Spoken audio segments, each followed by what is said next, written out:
तो ससंजक और आसंजक बल के बारे में बता रही हूँ आपको। ससंजक बल क्या होता है? एक ही पदार्थ के कणों के बीच लगने वाला बल।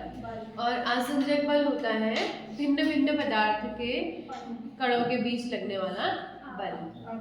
आकर्षण बल ही होता है ना।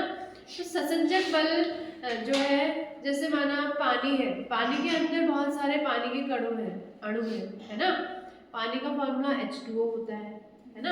यानी कि H2O जो मॉलिक्यूल, H2O के बहुत सारे छोटे छोटे अलग अलग अणु होते हैं, मॉलिक्यूल होते हैं, है ना। तो उन कणों के बीच में जो बल लगता है उसी बल को हम ससंजक बल कहेंगे। यानी कि एक ही पदार्थ है ना, उसके अंदर पूरा का पूरा जो पदार्थ है वो एक ही है, तो उसको हम क्या कहेंगे? ससंजक बल। यानी कि एक ही पदार्थ के बीच, पदार्थ के कणों के बीच लगने वाला बल ससंजक बल। और आसंजक बल भिन्न भिन्न पदार्थ के कणों के बीच लगने वाला आकर्षण बल। जैसे कि जैसे आपने ये पोस्टर चिपकाया है ना, पोस्टर का एग्जाम्पल मैंने पहले भी बताया था। इसमें ग्लू लगाया आपने, ठीक है। ग्लू का एक पदार्थ हो गया, और दीवार में जो है बहुत सारे अलग पदार्थ हैं, यानी कि ग्लू और दीवार अलग अलग पदार्थ है ना। जब वो चिपकाएंगे, हम एडहेसिव फोर्स कहेंगे उसे, यानी कि चिपकाएंगे तो उन दोनों भिन्न भिन्न पदार्थों के बीच लगेगा, यानी कि दीवार के कणों के बीच और दूसरा जो ग्लू है उसके कणों के बीच, यानी कि भिन्न भिन्न पदार्थों के बीच लगने वाला जो बल है उसी को हम आसंजक बल कहेंगे। तो उसको समझाने के लिए क्या था, जो आपका मैंने आपको एग्जाम्पल दिया था कि कांच जल के पृष्ठ को भिगोता है लेकिन पारा नहीं, ठीक है।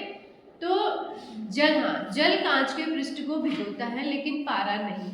आपने देखा होगा, एक कांच ले लिया, सपोज कांच में हमने जल डाल दिया, ठीक है। पारा, मरकरी आपने देखी है कैसी होती है ना। तो मरकरी एक बूंदों के रूप में होती है, आपने देखा होगा, है ना।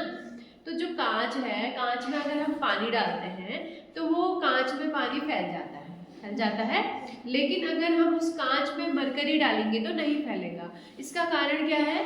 ससंजक और आसंजक बल। जब हम कांच में पानी डालते हैं तो पानी के कणों के बीच ससंजक बल क्या हो जाता है? कम हो जाता है। ससंजक बल कम हो जाएगा तो पानी के कण फैल जाएंगे कांच में, है ना। ससंजक बल कम हो जाएगा तो आसंजक बल ज्यादा हो जाएगा, है ना। और वैसे ही अगर हम कांच में हम मरकरी डालते हैं तो मरकरी डालने से क्या होगा? ससंजक बल मरकरी का ज्यादा हो जाएगा और आसंजक बल मरकरी और कांच की प्लेट का कम हो जाएगा, जिससे मरकरी फैलेगी। तो ससंजक और बल और आसंजक बल को आप ऐसे समझ सकते हो। क्लियर हुआ? तो इससे ये आप पता कर सकते हो कि कांच